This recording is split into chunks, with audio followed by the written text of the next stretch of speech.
ipinagkanulo, ibinenta, itinapon sa impyerno ng sarili niyang asawa habang sila ng kanyang kabit ay nagpapakasa sa sayaman na para sa kanya. Wala ka ng silbi.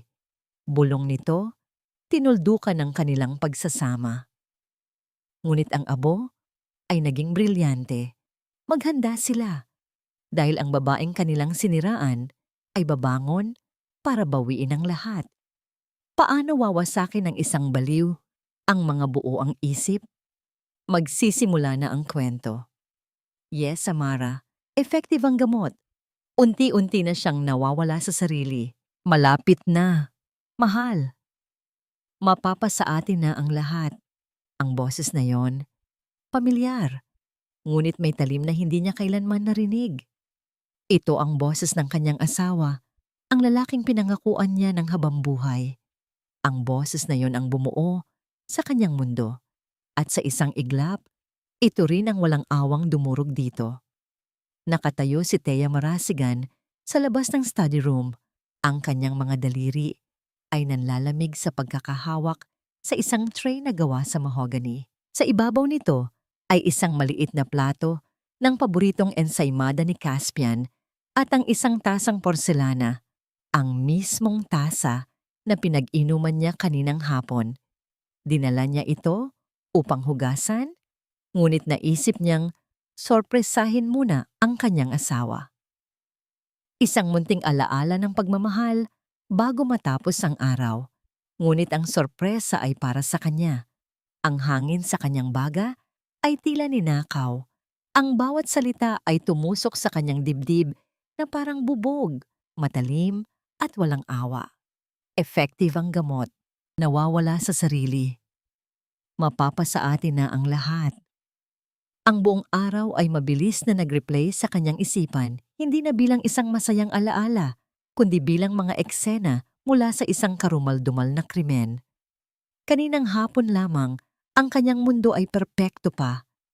Ang hangin sa kanyang maliit na workshop sa likod bahay ay puno ng amoy ng lumang kahoy, barnis at pagmamahal. Ang sikat ng araw ay tumatagos sa malaking bintana, nagbibigay liwanag sa alikabok na sumasayaw sa hangin na parang mga munting diamante. Dahan-dahan niyang hinihimas ng liha ang braso ng isang antigong silya habang sa sahig, ang kanyang 5 taong gulang na anghel, si Lunas, ay abala sa pagbuo ng isang tore gamit ang mga bloke ng laruan. Ang halakhak ng bata ay musika sa kanyang pandinig, ang tanging kantang nais niyang pakinggan habang buhay. Mommy, look, it's taller than you na. Sigaw ni Lunas, ang mga mata nito'y nagniningning. Ngumiti si Thea, isang ngiting umabot hanggang sa kanyang mga mata. Wow, ang galing naman ng baby ko. You're my little architect. Dumating si Caspian na may dalang supot ng pagkain. Ang gwapo nitong mukha ay nagliwanag nang makita sila. My 2 masterpieces, sabi nito, at hinalikan siya sa labi. Isang halik na lasang pangako at seguridad. Iniabot nito ang pagkain. Your favorite, mahal, pansit malabon. Niyakap niya ito ng mahigpit. Ito ang kanyang buhay, ang kanyang santuwaryo, ang kanyang lahat. Ngunit ang isang ahas ay gumapang papasok sa kanilang paraiso. Ang pagdating ng kanyang biyenan, si Doña Solen Barameda ay nagdala ng kakaibang lamig. Nakasuot ito ng eleganteng bestida, ang mukha ay napapalibutan ng alahas, ngunit ang mga mata nito ay kasing lamig ng yelo. Oh, Thea, iha, you look so tired, sabi nito. Ang boses ay matamis, ngunit may pahiwatig ng pangungutya. Palagi ka na lang nagkukulong dito sa workshop mo. You need to rest. Para sa kapakanan ni Lunas at ng anak ko. May dala itong isang thermos. Here, I brought you my special herbal tea, pampakalma. Isinalin ni Doña Solen ang mainit na likido sa isang antigong tasang porselana na may disenyo ng maliliit na asul na bulaklak. Paborito niya ang tasang iyon, isang pamana pa mula sa kanyang ina. Ngunit ngayon, tila may kakaiba sa kilos ng kanyang biyenan. Drink it all up, iha. Masarap yan. Pilit nito. At si Thea na laging gustong mapalapit sa ina ng kanyang asawa ay sinunod ito. Ininom niya ang lahat habang nakatingin sa kanya si Doña Solen na may kakaibang nangiti sa mga labi. Makalipas ang 1 oras, habang naglalaro sila ni Lunas, bigla siyang nakaramdam ng matinding pagkahilo. Ang sahig ay tila umuuga. Ang mga kulay sa paligid niya ay nagsimulang maghalo. Hawak niya ang isang maliit na kotseng gawa sa kahoy at sa kanyang pagkalito, nabitawan niya ito. Dumaplis iyon sa paa ni Lunas. Aray! Mahinang daing ng bata. Bago pa man siya makahingi ng tawad, isang malakas na boses ang bumasag sa hangin. Diyos ko, Thea! Ano bang ginagawa mo? Sigaw ni Doña Solen na biglang lumitaw mula sa kung saan.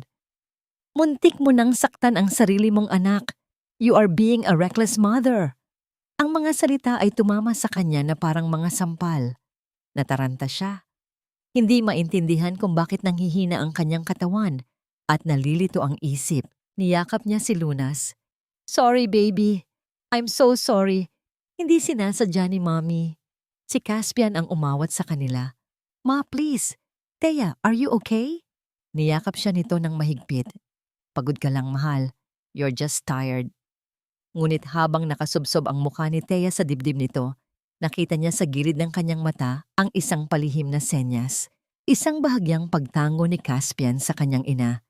Isang senyas ng tagumpay. Ang lahat ng alaalang yon ay bumalik na parang alon. At ngayon, sa labas ng study room, nalulunod siya. Ang pamilyar na disenyo ng mga asul na bulaklak sa tasa na hawak niya ay tila nangungutya sa kanya. Ang init ng ensaymada sa tray ay nanunuot sa kanyang nanginginig na mga kamay. Amara. Ang pangalan ay umalingaw-ngaw sa kanyang isipan. Doktora Amara. Ang family friend na ipinakilala sa kanya ni Caspian, isang psychiatrist. Ang babaeng nagsabing ang kanyang mga nararamdaman ay sintomas lamang ng postpartum anxiety. Ang babaeng nagbigay sa kanya ng mga bitamina. Ang pagmamahal na naramdaman niya kanina ay napalitan ng nagyayelong takot. Ang lalaking nasa loob ng kwarto ay hindi ang kanyang Caspian. Isa itong halimaw na nagtatago sa ilalim ng pamilyar na balat. Ang pamilyang pinakaiingatan niya ay isang bitag. Ang kanyang mga daliri na dati kayang-kayang ayusin ang mga pinakasensitibong bagay ay nawalan ng lakas. Ang mahogany na tray ay dumulas mula sa kanyang pagkakahawak. Walang salitang namutawi sa kanyang bibig. Walang luhang pumatak. Tanging ang marahas na tunog ng nabasag na porselana sa matigas na sahig ang bumasag sa nakabibinging katahimikan. Ang tunog na yon ay isang sigaw, isang deklarasyon, ang pagbasag ng isang tasa, ng isang tiwala, ng isang buhay. Narinig niya ang biglaang pagbukas ng pinto. Ngunit hindi na niya magawang itaas ang kanyang paningin. Ang kanyang mga mata ay nakapako sa mga pira-pirasong bahagi ng kanyang paboritong tasa na nakakalat sa sahig na parang mga basag na piraso ng kanyang puso. Bakit? Ang tanong ay paulit-ulit na umalingaw-ngaw sa gumuguho niyang mundo. Bakit nila ginagawa ito sa akin? Ang unang pumasok sa isip ni Thea ay ang katahimikan.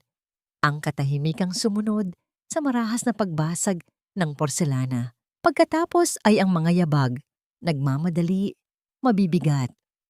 Bumukas ang pinto ng study room at sa liwanag na nagmumula roon, nakita niya ang 2 anino na tumatayo sa kanyang harapan. Thea, mahal, anong nangyari? Boses ni Caspian, puno ng pag-aalala.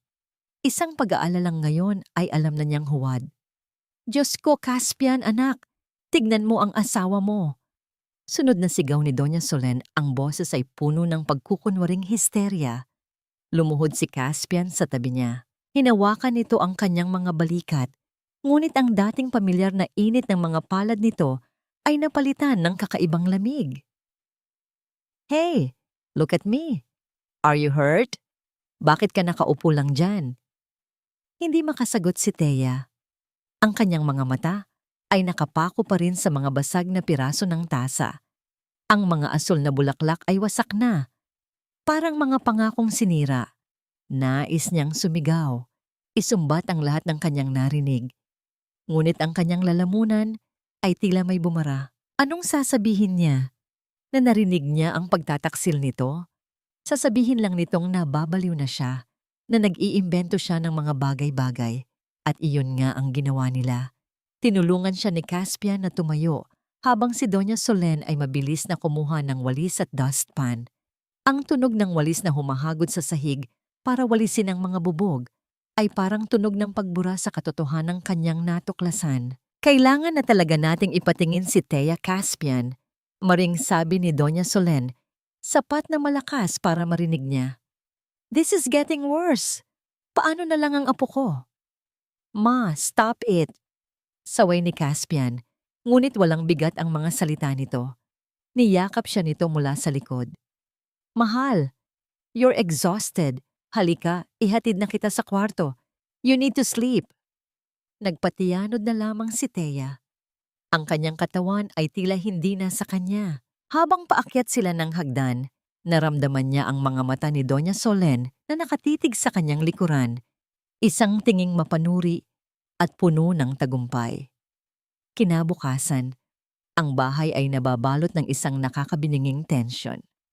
Si Thea ay nagkulong sa kanyang workshop, sinusubukang ibalik ang sarili sa pamilyar na amoy ng kahoy at barnis. Ngunit pati ang kanyang santuwaryo ay tila nilamon na ng mga anino. Bandang hapon, ipinatawag siya ni Caspian sa sala at doon, nakaupo sa kanilang sofa, ay ang babaeng nagngangalang Amara. Elegante ito sa suot na puting blazer. Ang buhok ay perpektong nakaayos at ang nangiti ay profesional ngunit walang kabuhay-buhay. Thea, mahal, this is Dr. Amara. I asked her to come. She's a family friend. Malumanay na sabi ni Caspian. Just to talk. Walang masama. Umupo si Thea sa tapat nito. Pakiramdam niya ay isa siyang specimen sa ilalim ng mikroskopyo. Hello, Thea. It's nice to see you again. Bati ni Amara, ang boses ay kalmado.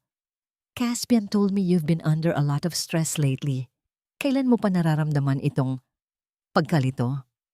Ang bawat tanong ni Amara ay tila isang maliit na karayom. Hindi masakit sa una, ngunit unti-unting pumapasok sa ilalim ng balat. Tinanong siya nito tungkol sa kanyang pagtulog, sa kanyang gana sa pagkain, sa kanyang mga mood swings. Sinubukan ni Theyang ipaliwanag na maayos siya, na may mga bagay lang siyang hindi maintindihan. Ngunit si Amara ay isang eksperto. Memory gaps are common with extreme fatigue, Thea. Minsan, kapag sobrang pagod ang isip natin, it plays tricks on us. We hear things that aren't there. We forget where we put things. Ang kampanya ay nagsimula na. Sa mga sumunod na araw, ang mga bagay-bagay sa paligid ni Thea ay nagsimulang mawala sa misteryosong paraan. Isang umaga, hindi niya mahanap ang isang set ng mamahaling carving tools na pamana pa ng kanyang ama.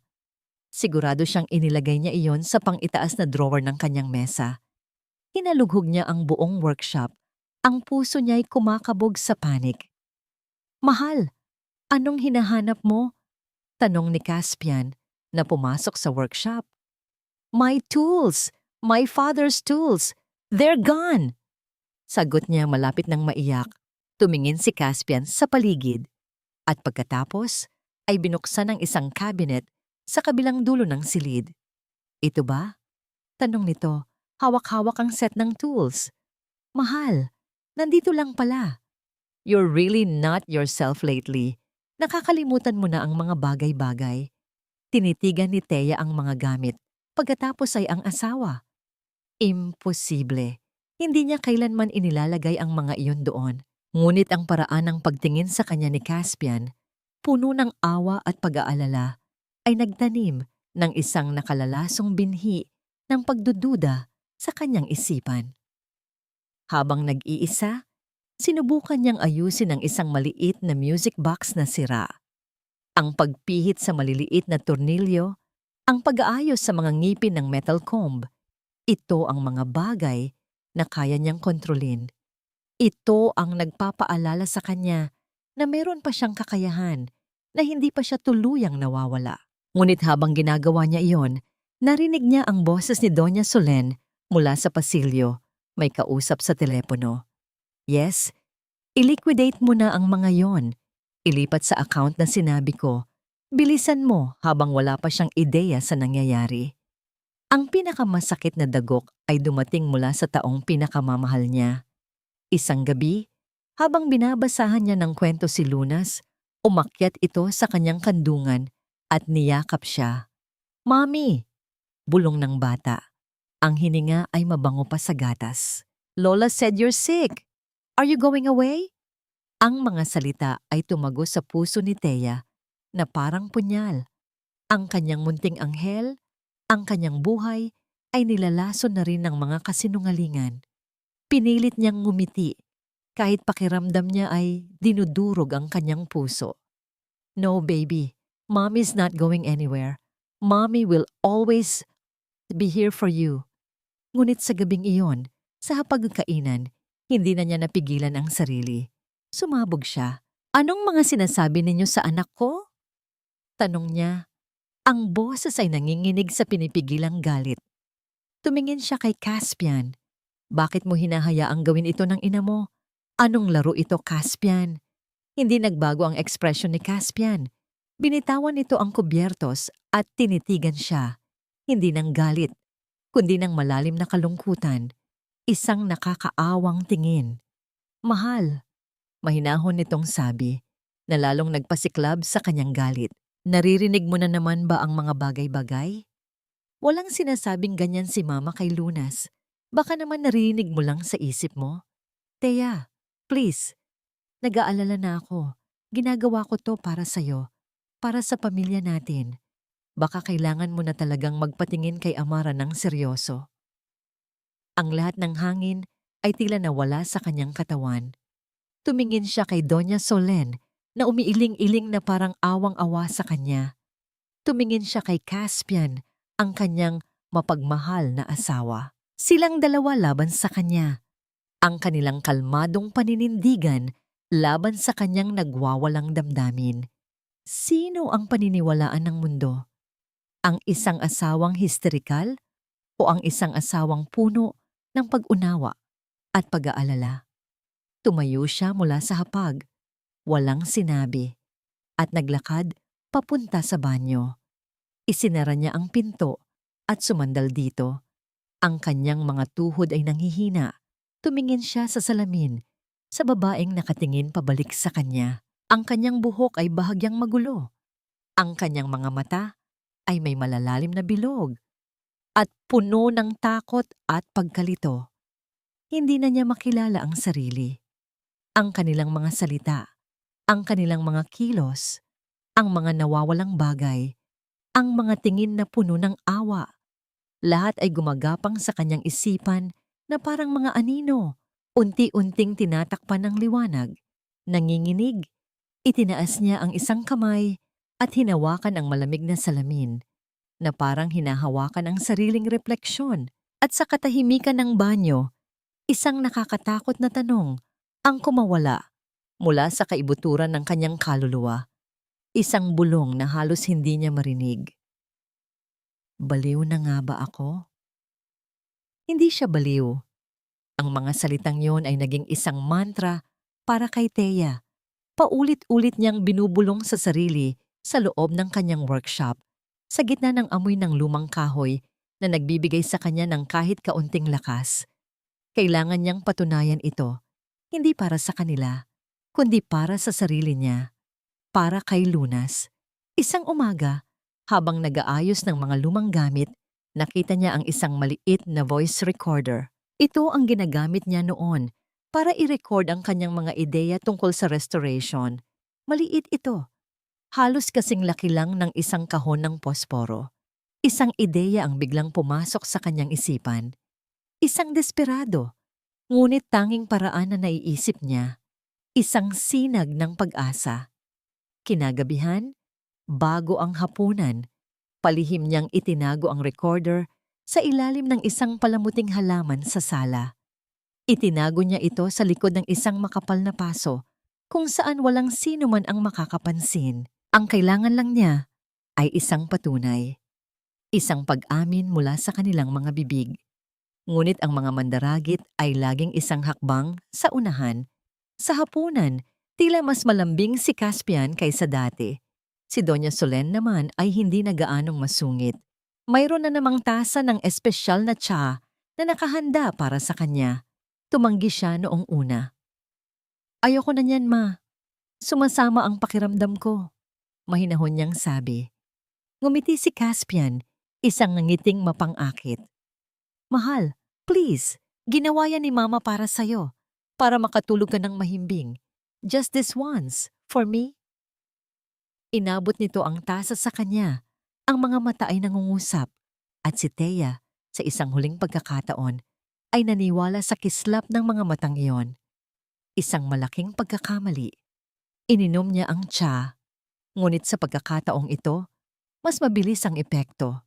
Mas malakas. Ang mga ilaw sa silid ay nagsimulang mag-unat at umikot. Ang mga boses ni na Caspian at Doña Solen ay tila nagmumula sa ilalim ng tubig. "Mommy, let's play!" Narinig niya ang boses ni Lunas. Tumayo si Thea, ngunit ang sahig ay parang kumunoy. Bawat hakbang ay mabigat. "Sure, baby. Mommy will play." Sinundan niya ang anak papunta sa may pintuan ng kanyang workshop. Nakabukas ito ng bahagya. Pumasok si Lunas at kinuha ang isang blok ng kahoy. Si Thea naman ay sumunod, napasandal sa kanyang workbench.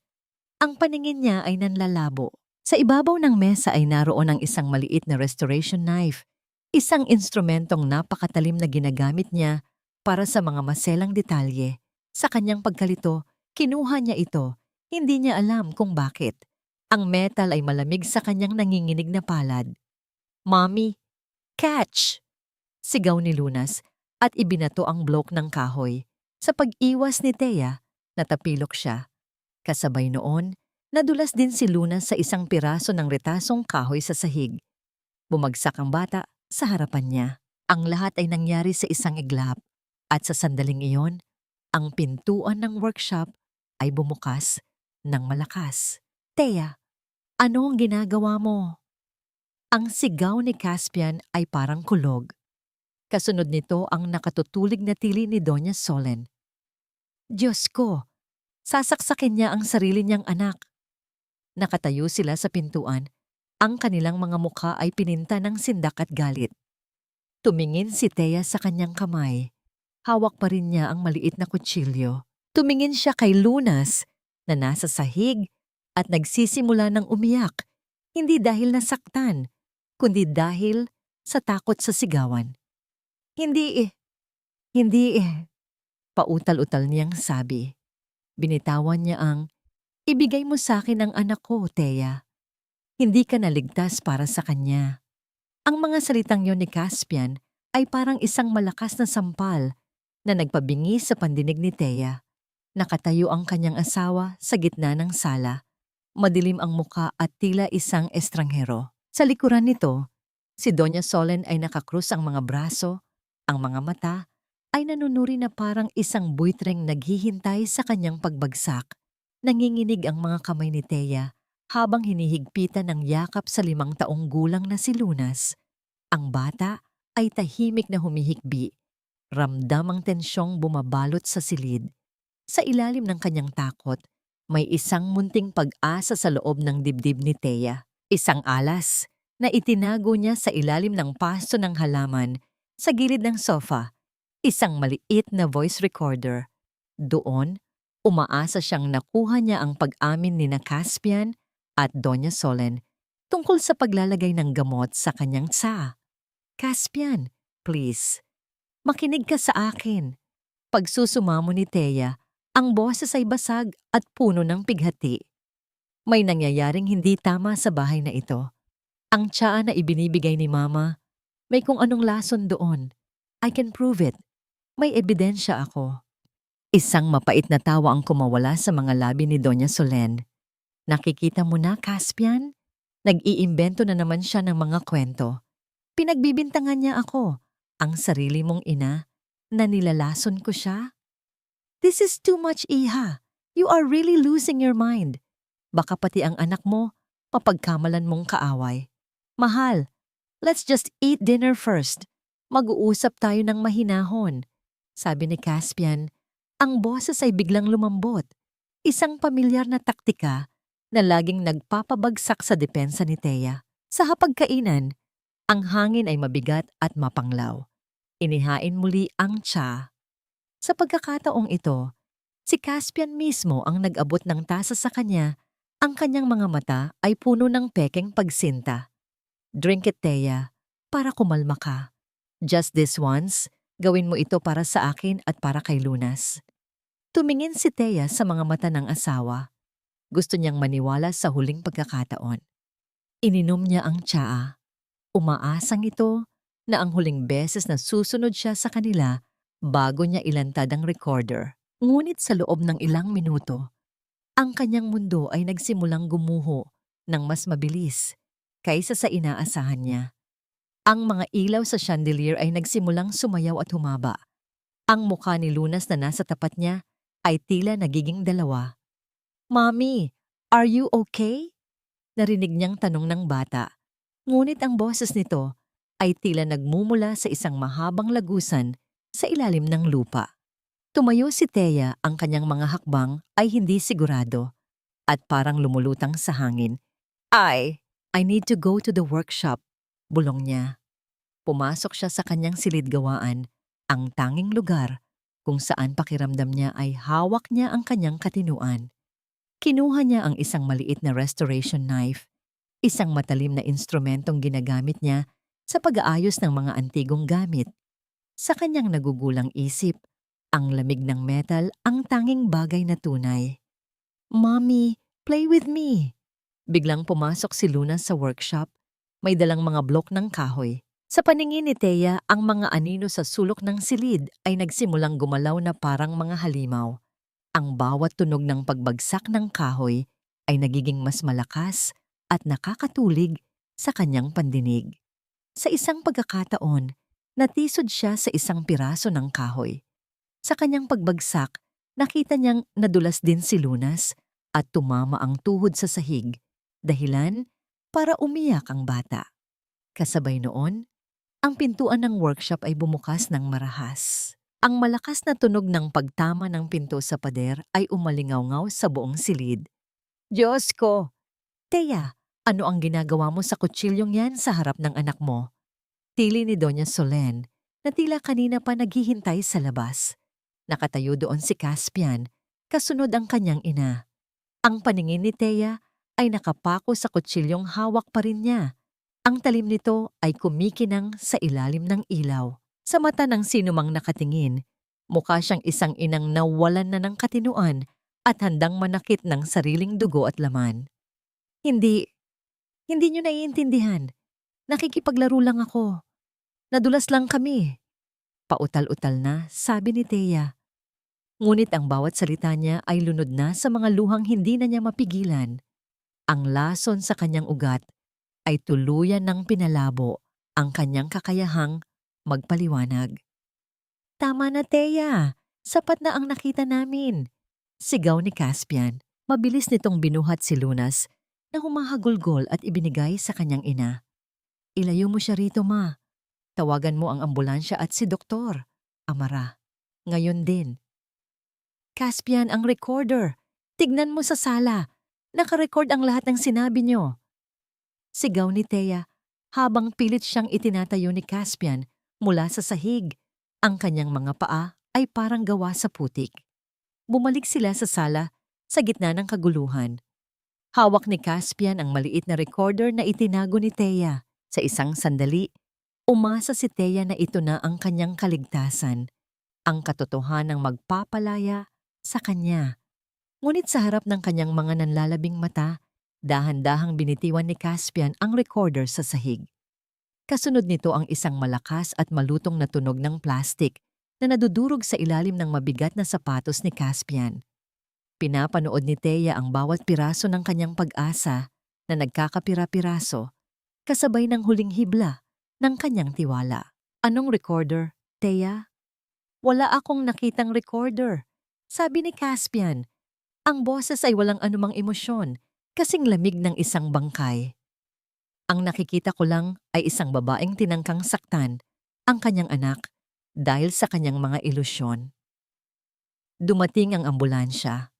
Ang tunog ng sirena ay tila isang hatol ng kamatayan na bumabasag sa katahimikan ng gabi. Pumasok si Dr. Amara, ang psychiatrist na palaging nasa tabi ng kanyang asawa. May dala itong hiringgilya. Ang dulo nito ay naglalabas ng isang patak ng malinaw na likido. Kailangan nating pakalmahin ang pasyente. She's a danger to herself and others, malamig na sabi ni Amara. Ramdam ni Thea ang tusok ng karayom sa kanyang braso. Ang lamig ng likidong nanunuot sa kanyang mga ugat ay mabilis na nagpabigat sa kanyang diwa, tila isang kumot ng kadiliman na bumabalot sa kanya habang hinihila siya palabas ng dalawang lalaking nakaputi. Ang huling nakita ni Thea ay si Caspian na nakatayo sa tabi ni Amara, sa gitna ng panlalabo ng kanyang paningin dahil sa turok ng sedatiba. Nakita niya ang kamay ni Caspian na dahan-dahang gumapang sa biwang ng doktor. Isang haplos na puno ng pagmamay-ari, isang lihim na pag-amin na kailanman ay hindi na kailangang itago pa sa isang babaeng ituturing na ng mundo bilang baliw.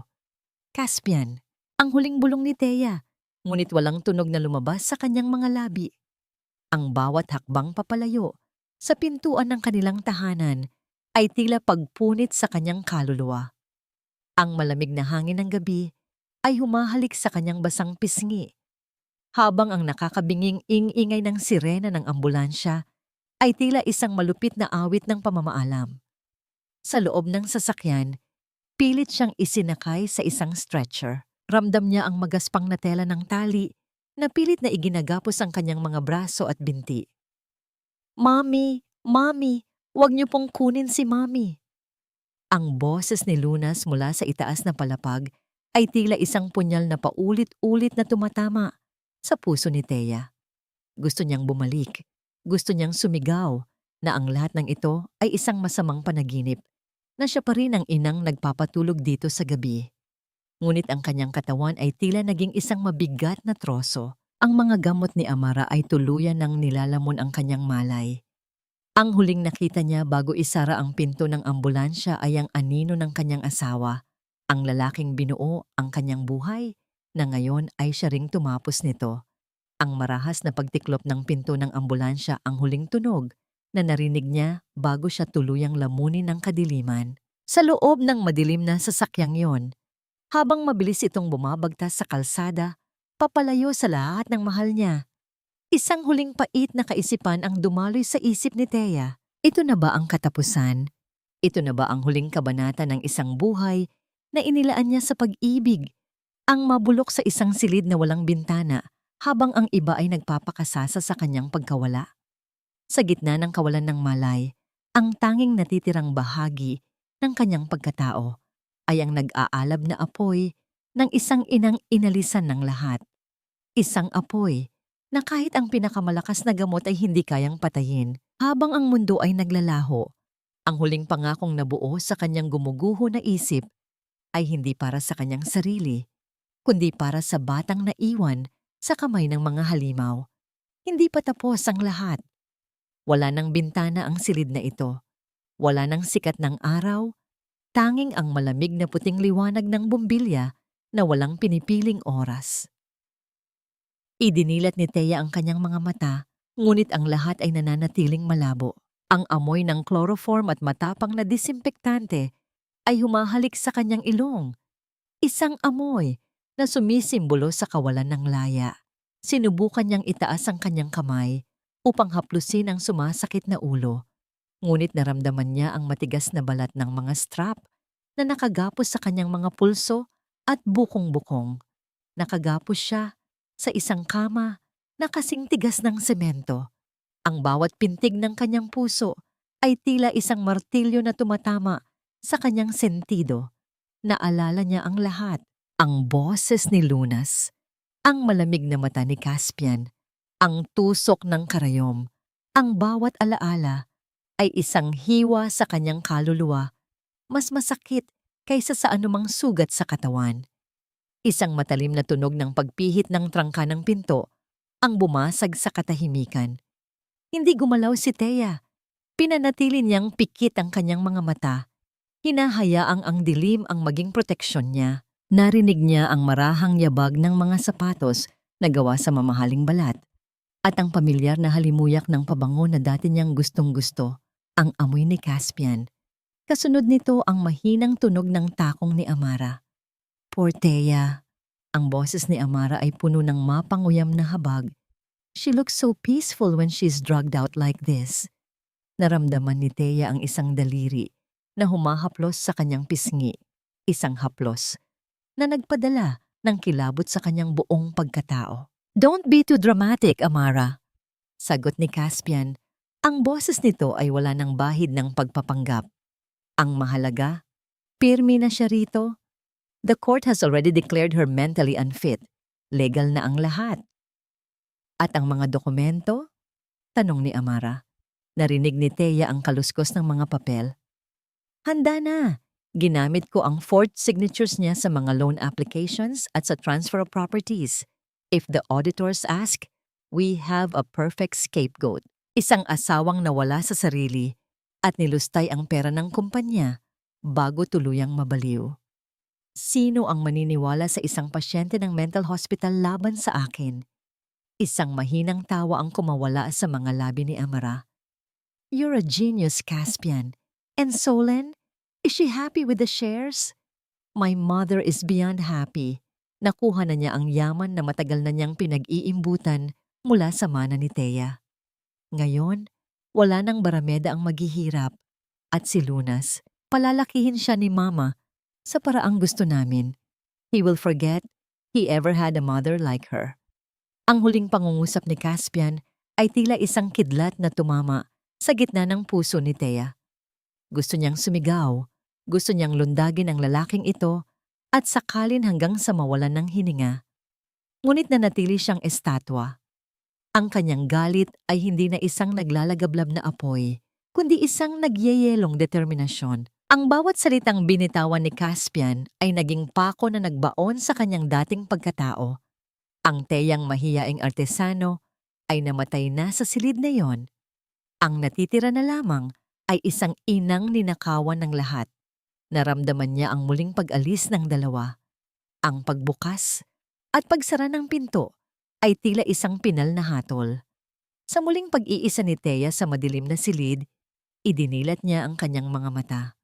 Wala ng mga luha. Ang mga mata ni Thea ay kasing talim na ng mga kagamitang ginagamit niya sa pagukit ng kahoy. Tumingin siya sa mga gapos sa kanyang kamay. Sinubukan niyang damhin ang bawat hibla ng strap. Bilang isang restorer ng mga antigong kagamitan, alam niya ang bawat mekanismo, bawat pagkakabit, bawat lamat. Ang kanyang mga daliri ay nagsimulang gumalaw ng dahan-dahan. Sinusukat ang higpit at ang anggulo ng buckle. Akala niyo ay tapos na ang lahat. Bulong niya sa kanyang isipan. Ang boses ay kasing lamig ng hangin nanggagaling sa aircon. Akala niyo ay isa lamang akong dekorasyon na maaari ninyong basagin at itapon. Ngunit nakalimutan ninyo. Ang mga antigong bagay ay mas tumitibay sa paglipas ng panahon. At ang pinakamahalagang bagay na kailangan kong i-restore ngayon ay ang katarungan para sa anak ko.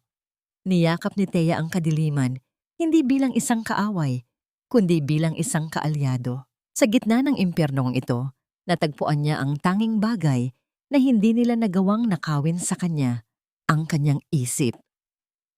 Habang nakahiga doon, isang tanong ang paulit-ulit na umalingaw-ngaw sa tahimik na silid. Isang tanong na magiging simula ng kanyang pagbangon. Paano wawasakin ng isang baliw ang isang mundong binuo sa mga kasinungalingan? Hindi sapat ang mabuhay, Thea. Kailangan mong mamatay sa paningin nila upang muli kang isilang bilang kanilang pinakamatinding bangungot. Ang boses na yon ay hindi nanggaling sa kanyang sariling isip, kundi mula sa isang matandang babae na may hawak na map at timba sa labas ng kanyang rehas, si Lola Aise. Ang mukha nito ay parang isang mapa ng mga pighati, puno ng malalalim na kulubot na tila mga tuyong ilog ng luha. Nakatitig lang si Thea sa puting kisame. 3 araw na ang nakalilipas mula nang dalhin siya rito. 3 araw na siyang pinapakain ng mga gamot na nagpapatulog sa kanyang katawan, ngunit nagpapagising sa kanyang galit. Kanina, pagpasok ng nurse, ginawa niya ang unang hakbang ng kanyang sining. Tinanggap niya ang tableta, inilagay sa ilalim ng kanyang dila, at nang makaalis ang nurse, dahan-dahan niya itong iniluwa at itinago sa ilalim ng kanyang kuko. "Bakit mo ako tinutulungan, Lola?" Bulong ni Thea, ang kanyang boses ay paos at halos hindi marinig. Ang matanda ay tumigil sa paglilinis. Tumingin ito sa paligid bago lumapit ng bahagya sa rehas. Dahil ang mga barameda ay mga magnanakaw ng buhay, iha. Ninakaw nila ang buhay ng anak ko. 10 taon na ang nakalilipas. Pinagbintangan nila siyang nagnakaw, ipinakulong, at doon siya namatay sa dusa. Ngayon, nakikita ko ang anak ko sa iyong mga mata. Naramdaman ni Thea ang isang hapdi sa kanyang dibdib. Hindi pala siya nag-iisa sa laban na ito. Ang sakit ni Lola Isay ay naging tulay upang pagbuklurin ang kanilang mga sugatang kaluluwa. "Turuan mo ako," sabi ni Thea. Ang kanyang mga mata ay nagniningning sa ilalim ng malamig na ilaw. "Turuan mo akong maging anino. Turuan mo akong maging baliw sa paningin nila." Ngumiti si Lola Isay, isang ngangiting walang katuwaan. Ang sining ng kabaliwan ay nasa mga mata. "Iha, huwag kang tumingin ng diretsyo. Hayaan mong lumayag ang iyong paningin sa mga bagay na wala roon.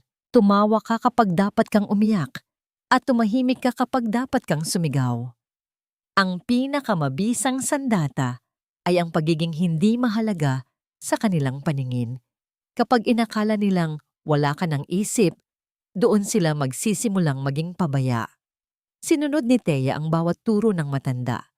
Sa mga sumunod na araw, ang Thea Marasigan na kilala ng lahat ay unti-unting naglaho. Nagsimula siyang makipag-usap sa hangin. Kung minsan ay nakikita siyang tumatawa ng mag-isa habang nakatingin sa isang piraso ng tuyong tinapay. Ang mga nurse ay nagsimulang mawawalan ng interes sa kanya. Para sa kanila, isa na lamang siyang numerong kailangang pakainin at painumin ng gamot. Isang hapon, dinalaw siya ni Dr. Amara. Pumasok ito sa silid na may dalang clipboard. Ang muka ay puno ng pekeng habag. "Thea, kumusta ka na? Naririnig mo pa ba ang mga boses?" Tanong ni Amara habang sinusulat ang kung anong obserbasyon. Tumingin si Thea sa isang sulok ng silid. Ang kanyang mga mata ay nanunuri sa isang aninong siya lang ang nakakakita. "Ang mga asul na bulaklak, Amara, kinakain nila ang mga bituin," sabi niya sa isang bata at inosenteng boses. Pagkatapos ay tumawa siya ng mahina, isang tunog na tila mga tuyong dahon na nagkakaluskos sa hangin. Nakita ni Thea ang mabilis na pagngangisi ni Amara, isang tagumpay para sa doktor. "I see. We might need to increase your dosage, Thea, para mawala na ang mga bulaklak na yan." Nang makaalis si Amara, ang tawa ni Thea ay biglang tumigil. Ang kanyang mga mata ay bumalik sa pagiging matalas. Ang bawat dosis na dinadagdagan nila ay sa ilalim lang ng kama na pupunta. Sa gabing iyon, kinuha ni Thea ang isang maliit na piraso ng sabon mula sa lababo. Gamit ang kanyang kuko, dahan-dahan niyang inukit ang sabon hanggang sa magkaroon ito ng anyo ng isang maliit na ibon. Ito ang kanyang golden moment, ang pagbabalik ng kanyang sining sa gitna ng kawalan. Ang bawat ukit ay pag-alaala kay Lunas. "Para sa'yo ito, anak," bulong niya sa dilim. "Hindi magtatagal, lilipad si Mami pabalik sa'yo." Lumapit si Lola Isay sa kanyang rehas. May dalang isang maliit na bagay na nakabalot sa basahan. "Ito na ang unang gamit mo, iha," bulong ng matanda. Inabot nito ang isang matalas na metal na hair clip na kinuha mula sa locker ng isang pasyenteng pumanaw na. "Gamitin mo ang talento mo. Ang bawat pinto ay may susi, at ang bawat susi ay may anyo." Hinawakan ni Thea ang malamig na metal. Ang bigat nito sa kanyang palad ay tila bigat ng isang responsibilidad. Alam niya ang gagawin. Bilang isang restorer, ang mga kandado ay hindi bago sa kanya. Ang maliit na hair clip na ito ang magiging unang instrumento ng kanyang paglaya. Ngunit sa gitna ng kanyang pag-asa, narinig niya ang isang balita mula sa radyo ng mga gwardiya sa labas. Isang anunsyo para sa gaganaping anniversary party ng Barameda Corp sa susunod na buwan. At ang mas masakit, ang balitang si Dr. Amara ang itinalagang bagong medical director ng kumpanya at madalas itong makitang kasama ng biyudong si Caspian Barameda sa mga pampublikong okasyon. Ang kanyang puso ay tila pinipiga ng isang malakas na kamay. Ang oras ay tumatakbo, ang kanyang buhay ay kinukuha na ng iba, at ang kanyang anak ay nasa piling ng mga taong pumatay sa kanyang pagkatao. Hindi ko na kayang maghintay, Lola. Sabi ni Thea, ang kanyang mga kamay ay mahigpit na nakakapit sa hair clip. Kailangan nating bilisan. Tumingin si Lola Isay sa kanya, may takot at paghanga sa mga mata. Mapanganib ang balak mo, Thea. Kapag nahuli ka, hindi ka na makakalabas dito ng buhay. Tumingin si Thea sa maliit na ibong gawa sa sabon, pagkatapos ay sa madilim na pasilyo. Patay na ako sa paningin nila, Lola. Wala na silang magagawa sa isang bangkay na naghahanap ng katarungan. Sa sandaling iyon, isang malakas na tunog ng pagbagsak ng kidlat ang gumitla sa buong pasilidad, kasunod ng pagpatay-sindi ng mga ilaw. Sa bawat pagkutitap ng liwanag, ang anino ni Thea sa pader ay tila lumalaki. Tila isang higanteng nagigising mula sa mahabang pagkakahimbing. Ang bawat lamat sa pader ng silid na ito ay may sariling kwento ng pighati. Ngunit para kay Thea, ang mga lamat na ito ang nagsisilbing tanging saksi sa kanyang lihim na pagbangon. Sa kalaliman ng gabi, kapag ang tanging naririnig na lamang ay ang malat na hininga ng mga pasyente sa kabilang silid at ang mabagal na pag-ikot ng bentilador sa pasilyo, dahan-dahang gumagapang si Thea patungo sa gilid ng kanyang kama. Isang mahinang kaluskos ng tela ang narinig niya mula sa pinto. Dumating si Lola Isay, dala ang isang maliit na lalagyan ng mainit na lugaw. Ito ang kanilang sandali ng katotohanan. Ang oras kung kailan ang dalawang kaluluwang ninakawan ng katarungan ay nagtatagpo sa gitna ng kadiliman. Kailangan mong kumain, iha. Ang galit ay nangangailangan ng lakas upang maging apoy. Bulong ng matanda habang iniaabot ang pagkain sa pagitan ng mga rehas. Lola, sabihin mo sa akin, ano ang ginawa nila sa anak mo? Tanong ni Thea. Ang kanyang tinig ay puno ng tapat na pakikiramay. Huminto ang matanda, ang kanyang mga kamay na may hawak na basahan ay nanginginig ng bahagya. Si Maya, ang aking bunso. Siya ay nagsilbing katulong sa mansyon ng mga Barameda, 10 taon na ang nakalilipas. Isang gabi, nawala ang isang mamahaling kwintas ni Doña Solen. Pinagbintangan nila si Maya. Hindi nila pinakinggan ang kanyang mga pagsusumamo. Ipinakulong nila siya. At dahil sa hirap at pang-aapi sa loob, kinuha siya ng karamdaman bago pa man lumabas ang katotohanan. Pagkatapos siyang mamatay, natagpuan ang kwintas sa ilalim ng unan ni Doña Solen. Hindi man lang sila humingi ng tawad. Para sa kanila, ang buhay ng aking anak ay kasing halaga lamang ng isang basahan. Naramdaman ni Thea ang isang mainit na luha na pumatak sa kanyang pisngi. Ang sakit ni Lola Isay ay naging sarili niyang sakit. Ang utang na loob niya sa matanda ay hindi lamang dahil sa pagkain, kundi dahil sa pagbibigay nito ng layunin sa kanyang pananatili rito. Hindi sila magtatagumpay sa pagkakataong ito, Lola. Ipinapangako ko sa iyo, kukunin natin ang katarungang ipinagkait nila kay Maya at kay Lunas, mariing sabi ni Thea.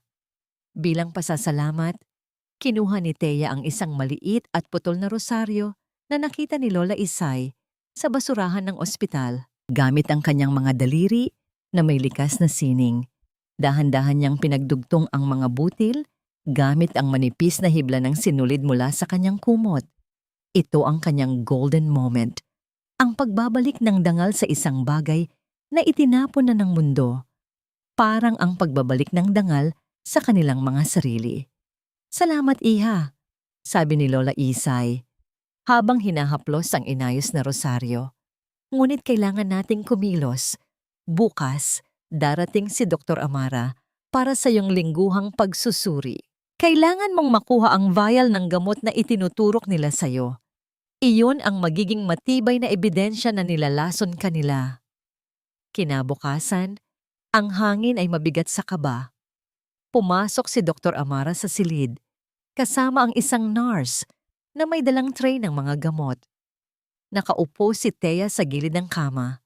Ang kanyang mga mata ay walang buhay at nakatingin sa kung saan suot ang maskara ng kanyang kabaliwan. "Prepare the sedative," utos ni Amara sa nurse. Habang abala ang nurse sa pagkuha ng bulak, sinadya ni Thea na ihulog ang kanyang baso ng tubig sa sahig. Ang tunog ng pagbagsak ng plastik at ang pagkalat ng tubig ay lumikha ng isang sandali ng kalituhan. Mabilis na kumilos ang nurse upang punasan ang sahig at sa isang iglap na hindi nakatingin si Amara, dahan-dahang iniabot ni Thea ang kanyang kamay patungo sa tray. Sa bilis ng isang artesano, nakuha niya ang isang maliit na vial na may malinaw na likido at itinago ito sa ilalim ng kanyang maluwag na damit ng pasyente. Ang kanyang puso ay kumakabog ng napakalakas, tila isang tambol na gustong kumawala sa kanyang dibdib. "Anong ginagawa mo, Thea?" tanong ni Amara. Ang kanyang mga mata ay nanunuri. Tumawa si Thea ng mahina, isang tawang walang katuwaan. Ang mga langgam, Amara, tinatago nila ang mga luhang asul sa ilalim ng lupa. Bumuntong hininga si Amara, ang muka ay puno ng pagkayamot. "She's getting worse. Double the dose next time." Nang makaalis ang mga ito, mabilis na lumapit si Thea sa isang maliit na lamat sa pader sa likod ng kanyang kama. Gamit ang metal na hair clip na ibinigay ni Lola Isay, dahan-dahan niyang pinalaki ang lamat hanggang sa magkasya ang maliit na vial. Itinago niya ito doon at tinakpan ng isang piraso ng tuyong semento na kanyang nakuha kanina. Nanginginig ang kanyang mga kamay habang nakasandal sa pader. Nakuha na niya ang unang piraso ng kanyang kalayaan. Isang maliit na bote, ngunit sapat na upang wasakin ang imperyong binuo sa kasinungalingan. Ngunit ang katahimikan ng gabi ay binuwag ng isang nakakatakot na tunog. Ang tunog ng mga susi na nagkakalaslas sa pasilyo at ang paglapit ng isang malakas na liwanag mula sa flashlight. Ang mga gwardiya ay nagsasagawa ng isang hindi inaasahang inspeksyon. Lahat ng pasyente tumayo sa gitna ng silid.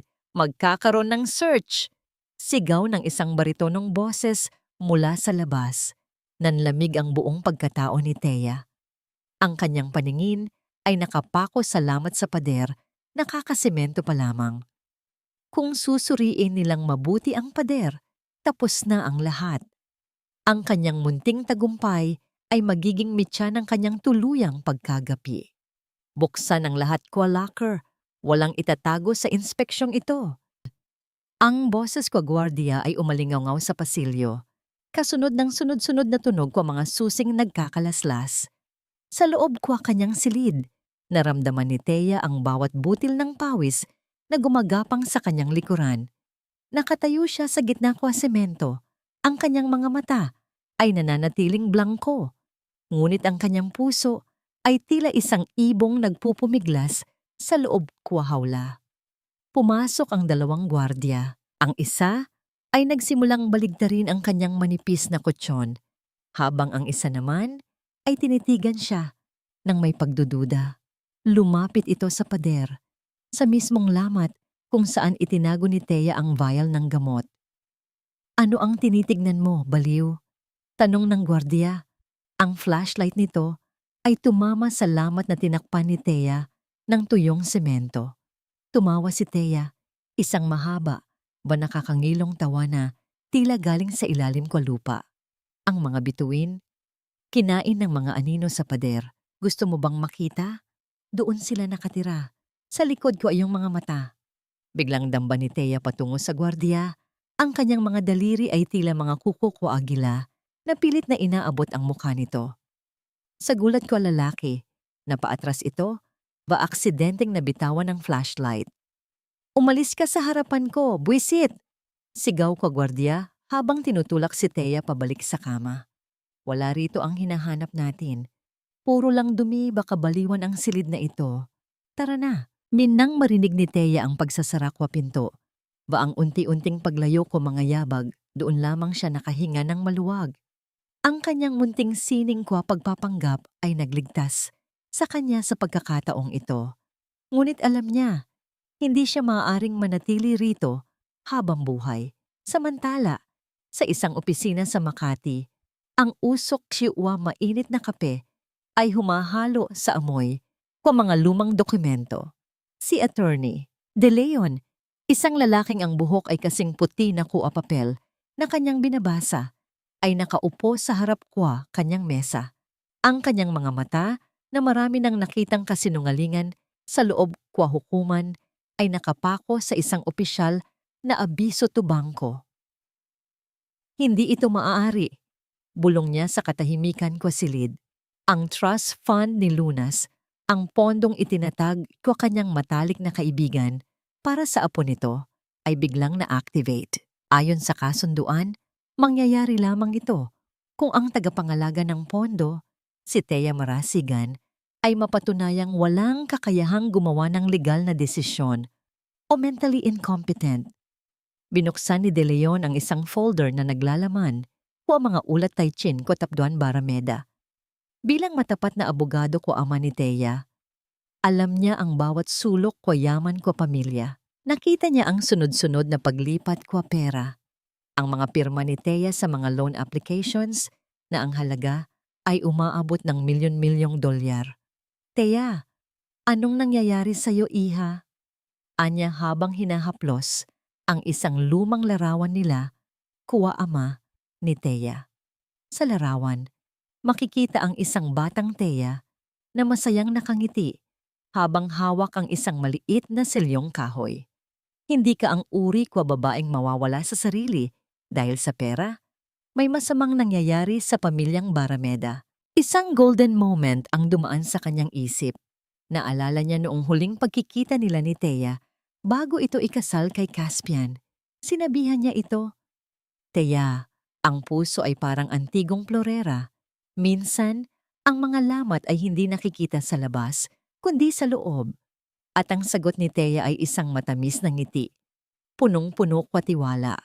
Ngayon, ang tiwalang yon ay tila naging isang malupit na bitag. Sinubukan ni De Leon na tawagan ang mansyon ko mga Barameda, ngunit palaging out of coverage o hindi sumasagot ang mga tao roon. Nagpadala siya kwa tauhan upang mag-imbestiga. Ang natuklasan niya ay lalong nagpakaba sa kanya. Si Thea ay dinala sa isang private wellness facility sa Batangas, isang lugar na kilala sa pagiging kuta ng mga mayayaman na gustong itago ang kanilang mga lihim. Ang mga titik sa dokumento kwa ospital ay tila mga uod na gumagapang sa kanyang paningin. Severe mental breakdown ang nakasulat na pirmado ni Dr. Amara. Amara! Sambit ni De Leon, ang kanyang mga kilay ay nagsalubong. Ang anak ko dating kasosyo ni Solen. Ngayon, ang lahat ay nagsisimula nang magkaroon ko ahugis. Tumayo ang matandang abogado, kinuha ang kanyang coat. Alam niyang sa bawat segundong lumilipas, ang buhay ko Thea ay unti-unting nilalamon ng mga anino. Hindi niya maaring hayaang mamatay ang katarungan para sa anak ng kanyang matalik na kaibigan. Ngunit habang papalabas siya kwa gusali, naramdaman niya ang isang itim na sasakyan na nakabuntot sa kanyang likuran. Isang anino na hindi nagtatago, kundi nagbabantay. Hawak ang kanyang briefcase, isang desisyon ang nabuo sa isip ni De Leon. Kung ang batas ay hindi makapasok sa loob, kwa pasilidad na yon, siya ang gagawa kwa paraan upang ang katotohanan ang lumabas. Sino ang nag-uutos sa itim na sasakyan na sundan si Attorney De Leon? May mas malalim pa bang kasabwat ang mga barameda sa loob kwa kapulisan? Natagpuan ni De Leon ang lokasyon ko, Teya, ngunit sa huling ulat ko kanyang tauhan, nalaman niyang nakatakdang ilipat si Teya sa isang mas malayong pasilidad sa labas ko bansa sa susunod na 2 araw. Ang oras ay hindi na niya kaalyado. Bawal ang bisita rito, Lolo. Eksklusibo ang pasilidad na ito para sa mga pamilya lamang ng mga pasyente. Ang boses ng gwardiya ay kasing tigas ng bakal na tarangkahan ng ospital. Nakatayo si Attorney De Leon sa ilalim ng ambon. Ang kanyang itim na payong ay tila isang maliit na isla ng proteksyon laban sa nanunuot na lamig. Sa loob ng kanyang briefcase, bitbit niya ang mga dokumentong magpapatunay na siya ang legal na kinatawan ng yumaong ama ni Teya. Ngunit alam niyang sa lugar na ito, ang batas ay madalas na natatalo ng kapangyarihan ng pera. Nandito ako para sa isang inspeksyon ng mga ari-arian, hindi para bumisita. Malamig na sagot ni De Leon. Ang kanyang boses ay may awtoridad na nagmula sa ilang dekadang pagharap sa mga huwes. May mga kagamitang antigong pag-aari ng pamilya Marasigan na balita ko ay dinala rito ng walang pahintulot. Gusto ko itong masuri. Habang nakikipagtalo ang abogado, sa gwardiya, sa kabilang panig ng bakod, sa likod ng mga tumpok ng maruming labada, isang pares ng mga mata ang matalas na nagmamasid, si Lola Isay. Nakita niya ang matandang lalaki na may dalang briefcase. Naalala niya ang sinabi ni Teya tungkol sa isang abogadong mapagkakatiwalaan, isang taong laging may dalang itim na payong at may gintong relos na pamana pa ng pamilya. Isang golden moment ang naganap nang sadyang ihulog ni Lola Isay ang isang malaking basket ng mga tuwalya malapit sa tarangkahan. Ang tunog ng pagbagsak ng basket at ang pagkalat ng mga puting tela ay kumuha ng atensyon ng gwardiya. "Hoy, matanda! Mag-ingat ka naman!" Sigaw ng gwardiya habang lumalapit upang tulungan o kutsain ang matanda.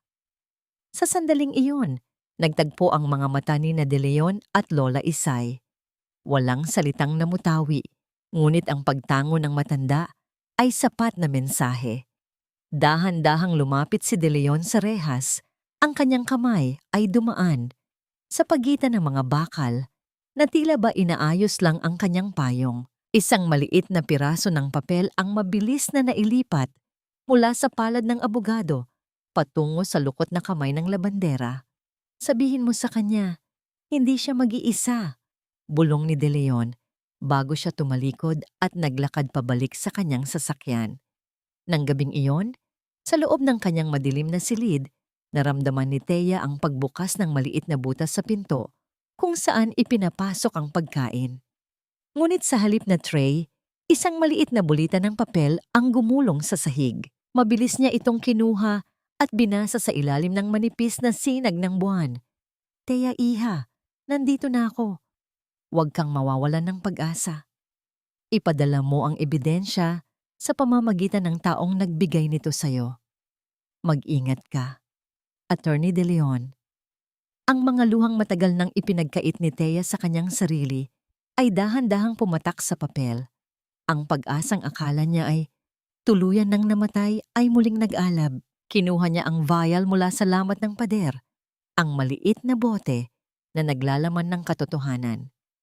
Kinabukasan, sa oras ng paglilinis, nagkunwari si Teya na sinusumpong ng matinding atake. Nagpagulong-gulong siya sa sahig, sumisigaw ng mga salitang walang kahulugan.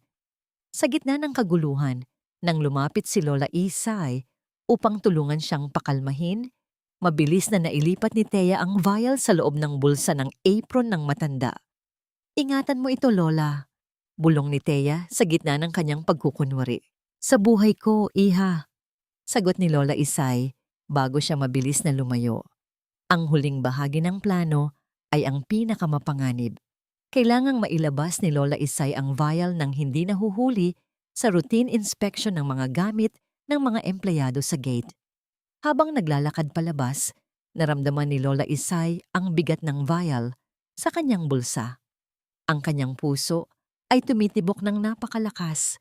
Tila maririnig ng lahat ang kaba sa loob ng kanyang dibdib. Nang makarating siya sa gate, nandoon na naman ang gwardyang masungit.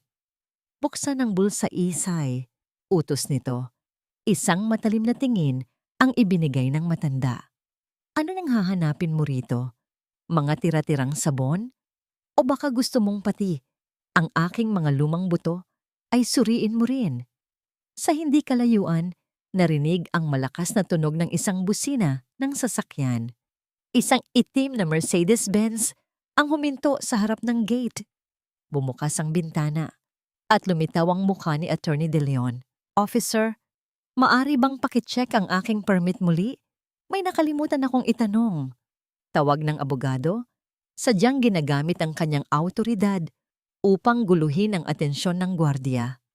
Dahil sa inis at pagmamadali, mabilis na pinalabas ng gwardiya si Lola Isay nang hindi na sinusuri ng maigi ang kanyang apron. Sige na, alis na rito. Sa labas ng gate, sa likod ng isang malaking puno ng akasya, nagtagpo ang dalawang matanda, ang vial, ang maliit na bote ng malinaw na likido na may tatak ng laboratorio ni Amara, ay dahan-dahang nailipat sa kamay ni Attorney De Leon. Naramdaman ng abogado ang lamig ng bote. Alam niya ang halaga nito. Hindi lamang ito gamot. Ito ang susi na magbubukas sa mga rehas na nakakulong kay Thea. Salamat, Isay. Napakalaking bagay nito. Anya habang maingat na itinatago ang vial sa loob ng isang velvet na kahon sa loob ng kanyang briefcase. Gawin mo ang lahat, abogado. Sabi ni Lola Isay, ang kanyang boses ay nanginginig sa emosyon para sa mga anak nating ninakawan ng kinabukasan.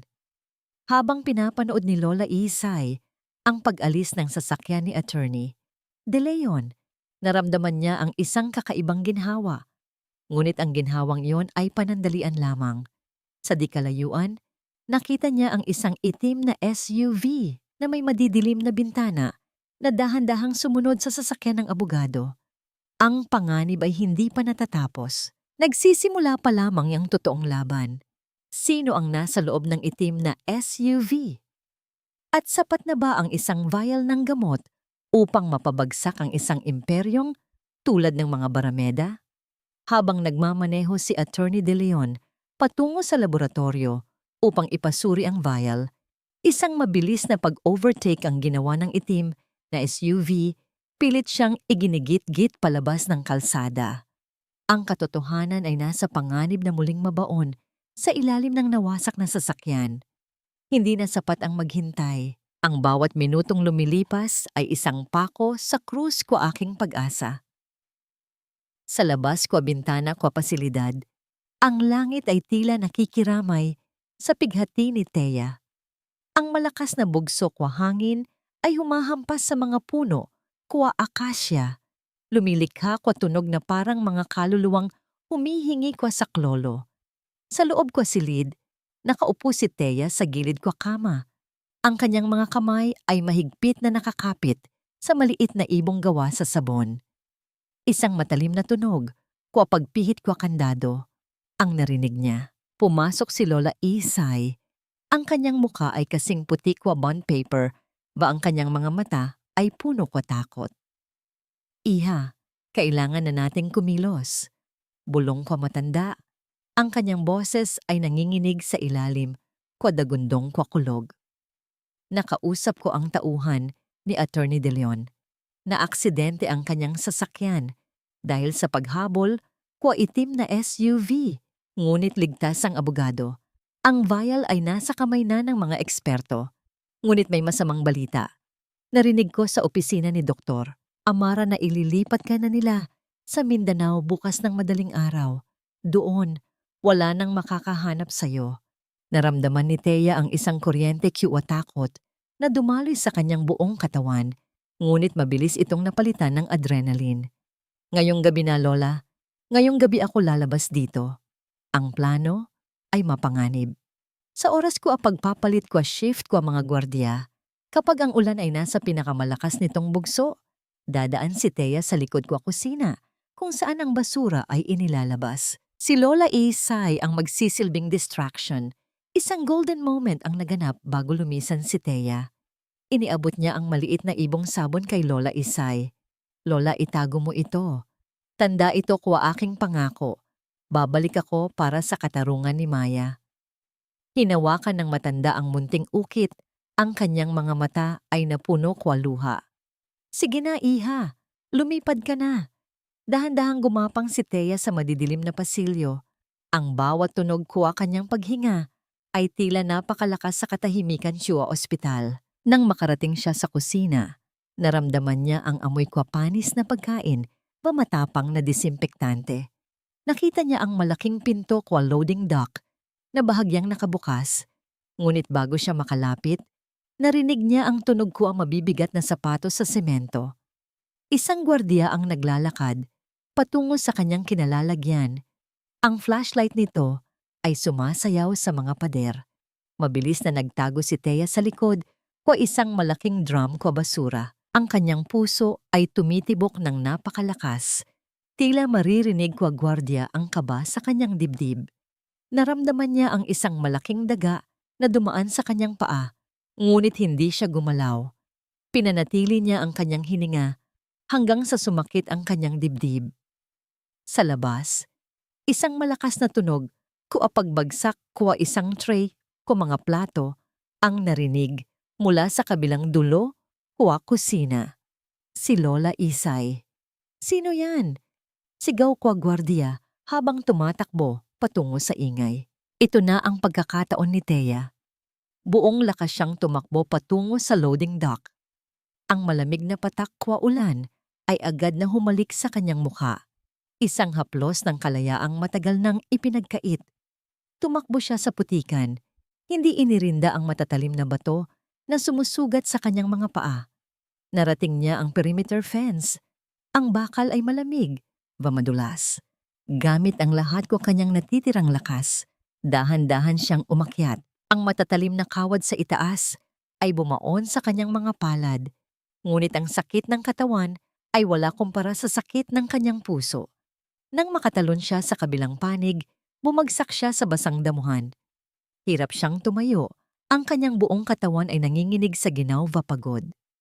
Sa gitna ko kadiliman, pamalakas na buhos ng ulan, nakita niya ang dalawang bilog na liwanag mula sa malayo. Mga ilaw ko isang sasakyan na mabilis na papalapit. Huli na ba ako? Bulong niya sa sarili habang pilit na nagtatago sa likod ng isang puno ng niyog. Huminto ang sasakyan sa gilid ng kalsada, malapit sa kinaroroonan niya.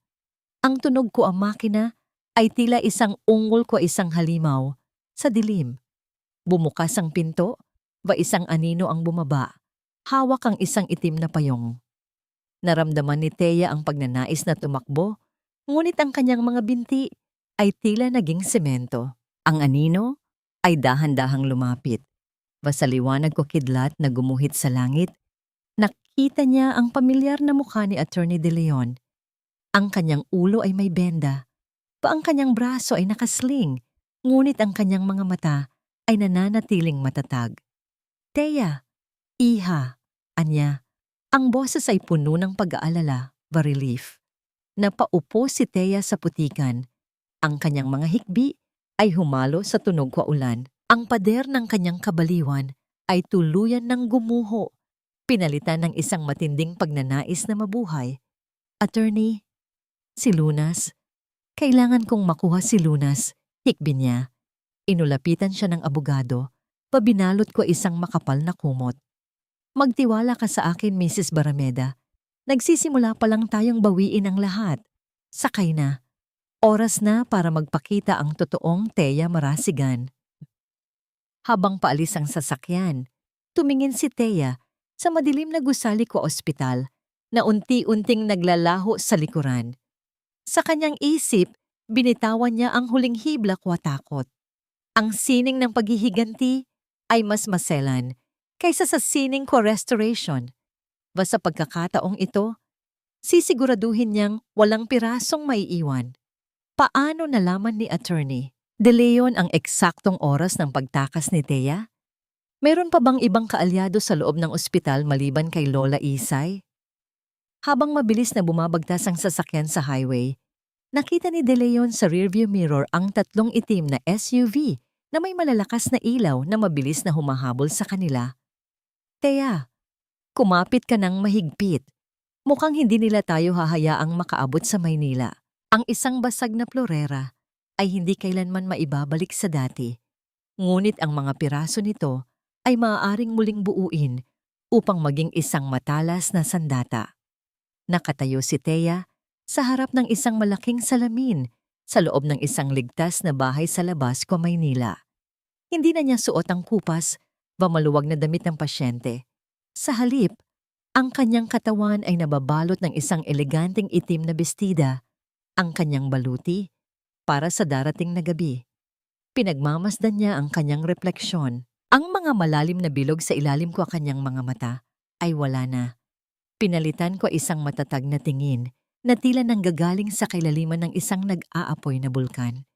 Sa loob ng isang linggo, sa ilalim ng pangangalaga ni Attorney De Leon, dahan-dahang binawi ni Thea ang kanyang lakas. Bawat subok kuha pagkain ay tila isang sumpa ng paghihiganti. Bawat oras ng pahinga ay isang paghahanda para sa digmaan. Isang mahinang tunog ko pagpihit ko busol ko pinto. Ang narinig niya. Pumasok si Attorney De Leon. Ang kanyang braso ay may sling pa rin, ngunit ang kanyang mukha ay maliwanag. Inilapag niya ang isang makapal na folder sa mesa. Narito na ang resulta ng laboratorio. Thea, anya, ang boses ay puno ng seryosong tagumpay.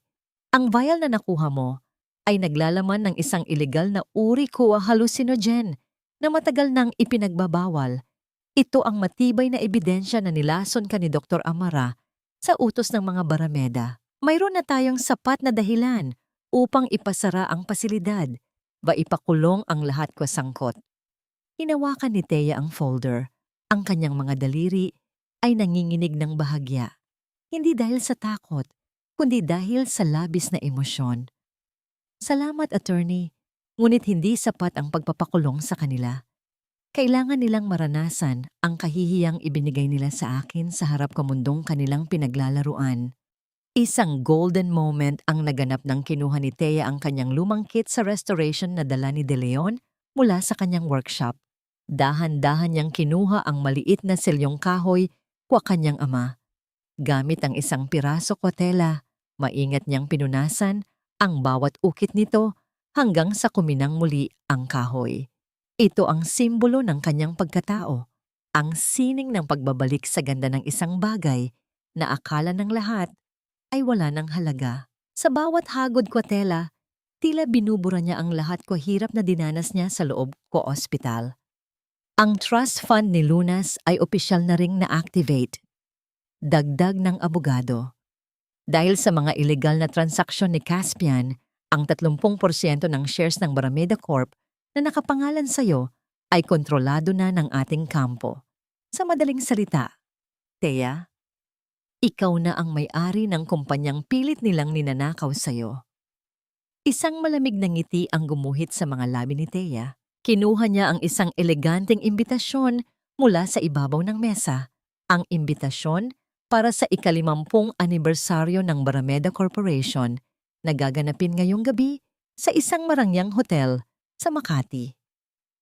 Ngayong gabi, Attorney, ipakikita natin sa kanila kung gaano kamahal ang halaga ng isang baliw, sabi ni Thea. Ang kanyang boses ay kasing talim ko isang bagong hasang kutsilyo. Samantala, sa mansyon ko mga Barameda, ang kapaligiran ay puno ko katuwaan, papagmamalaki. Nakatayo si Caspian sa harap ng salamin, inaayos ang kanyang taksido.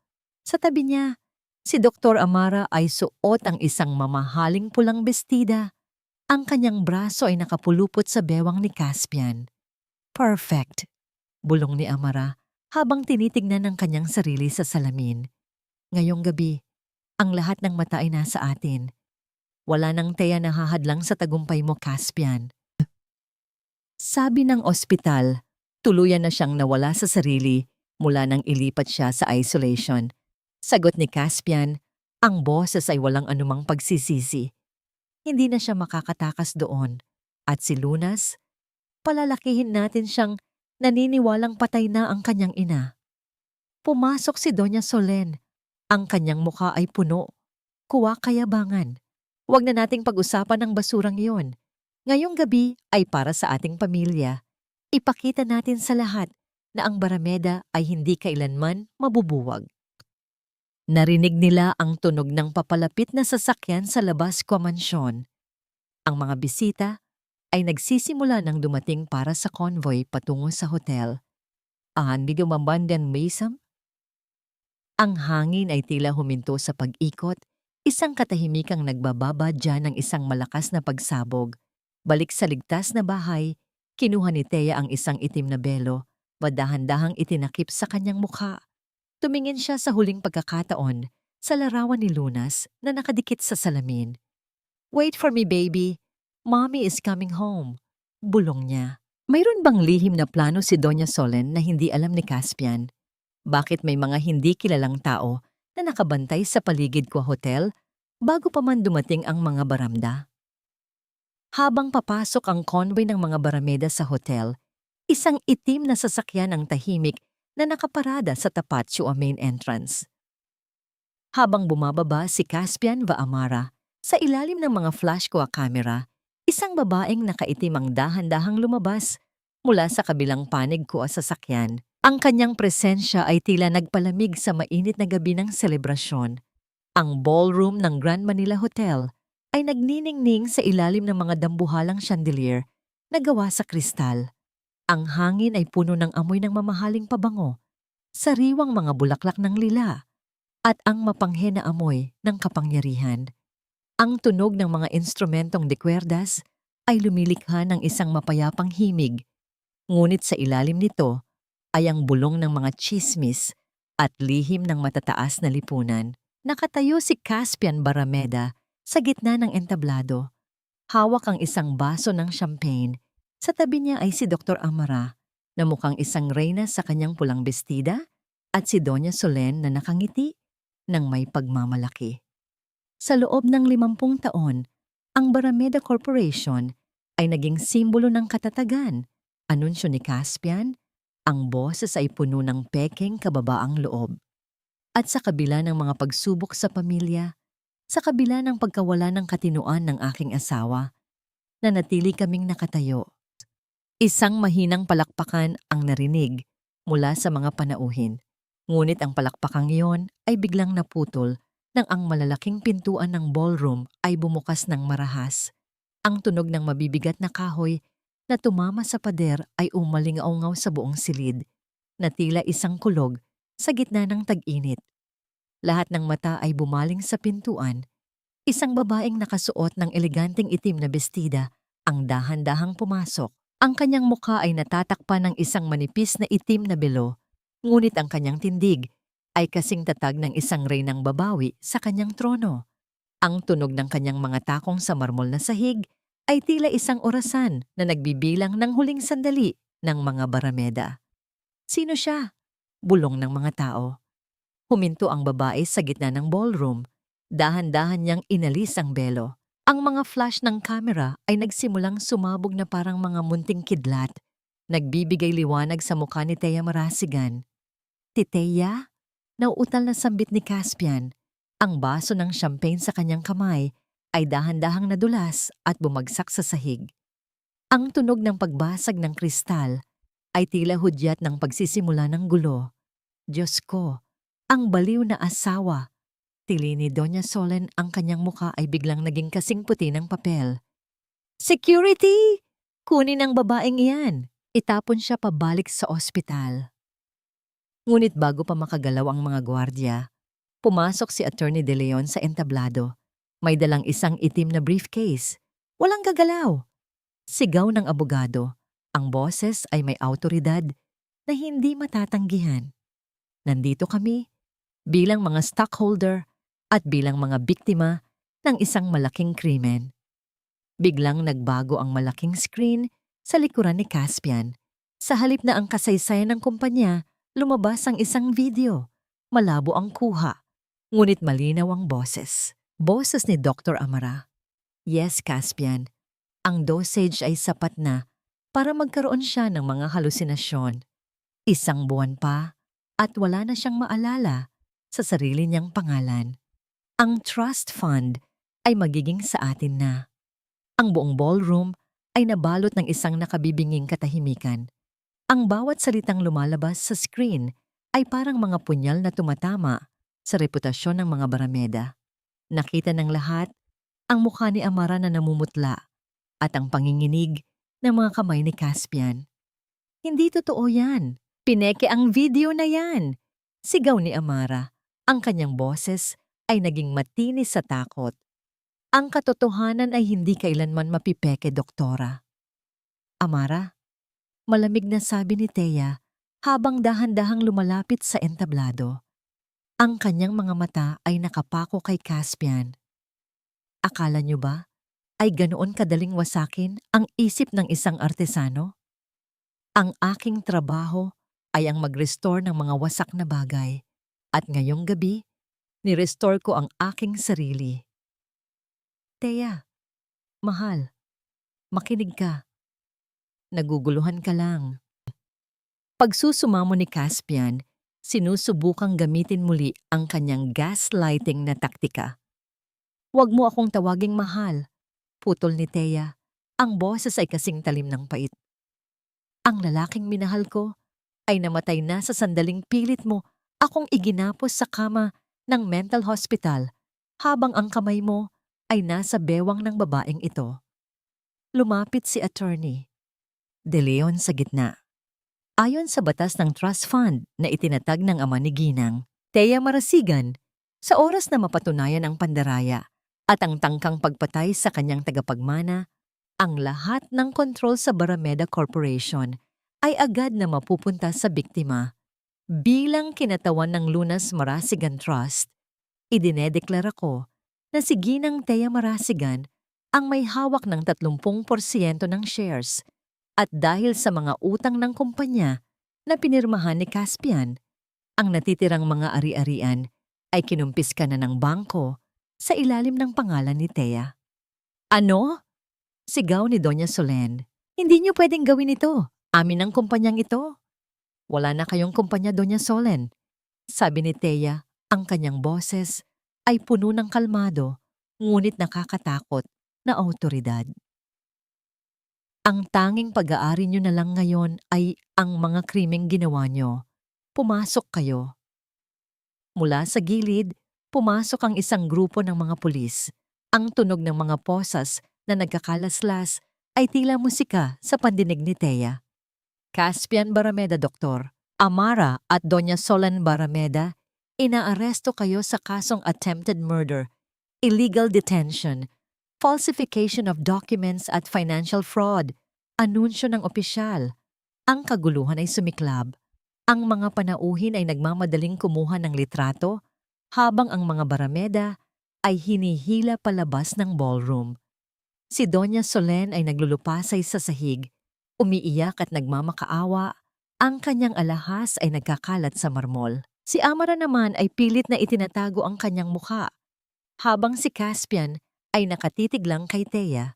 Ang kanyang mukha ay puno ng kawalan ng pag-asa. Naiwan si Thea sa gitna ng entablado. Ang kanyang paghinga ay malalim. Ang bigat na dinala niya sa loob ng maraming buwan ay tila dahan-dahang natutunaw. Ngunit sa gitna ng kanyang tagumpay, isang pangalan lamang ang tanging nasa kanyang isipan.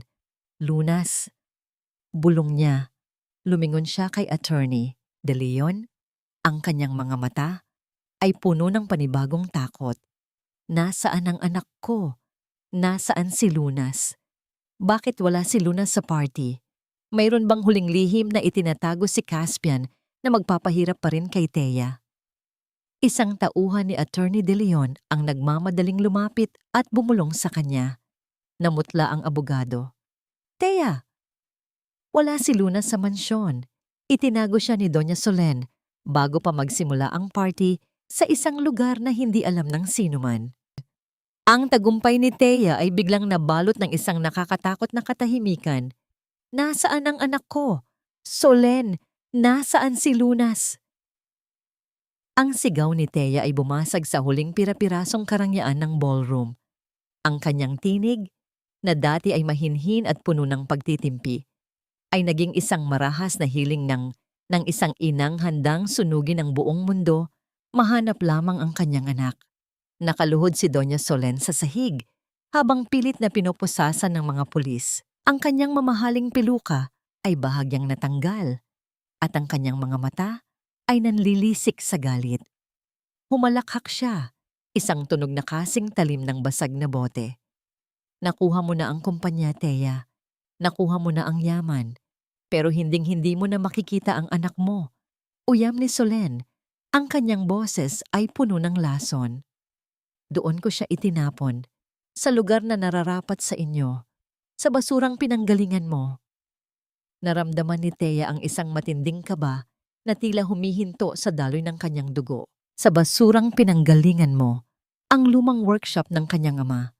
Ang maliit at sira-sirang bahay sa gilid ng Riles sa Batangas na matagal nang inabandona.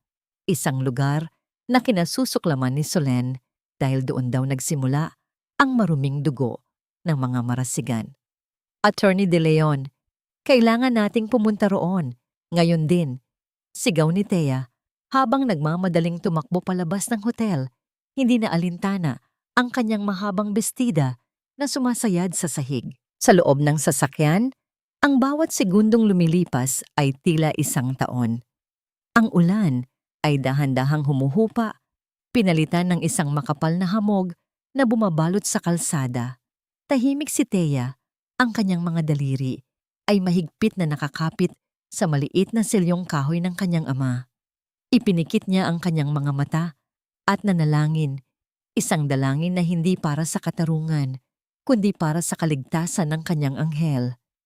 Narating nila ang lumang bahay. Ang bakod ay balot na ng mga ligaw na damo, at ang amoy ng lumang kahoy at anay ay sumalubong sa kanila.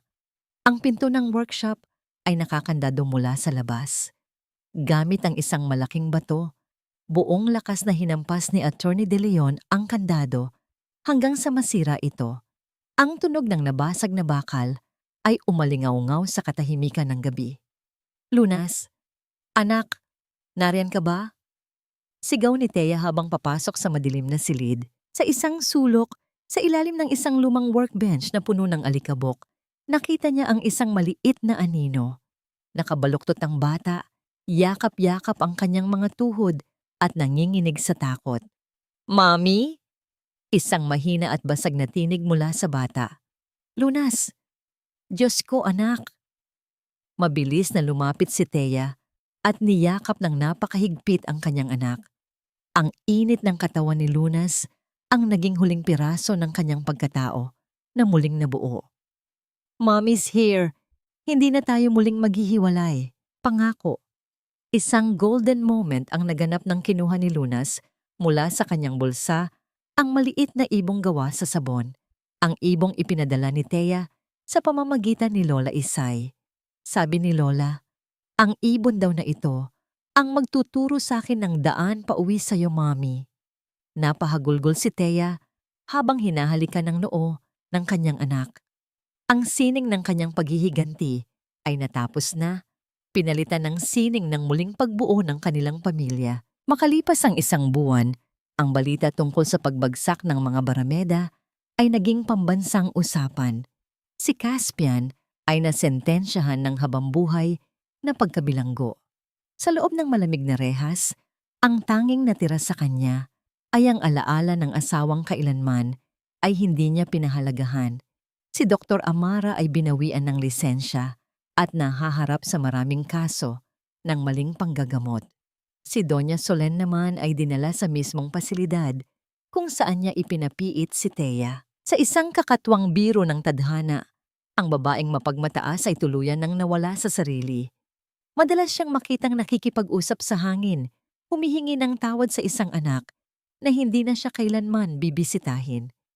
Ito ang karma ng isang pusong bato, ang mabulok sa sariling mundong binuo sa kasinungalingan.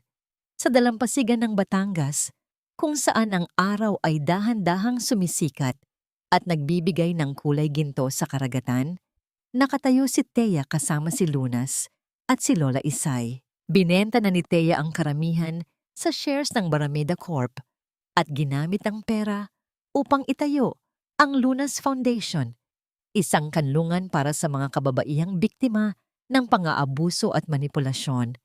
"Mommy, look! Ang ganda ng langit!" Turo ni Lunas sa papasikat na araw. Ngumiti si Thea, isang ngiting malaya mula sa anumang pait. Ang hangin ng dagat ay humahaplos sa kanyang mukha.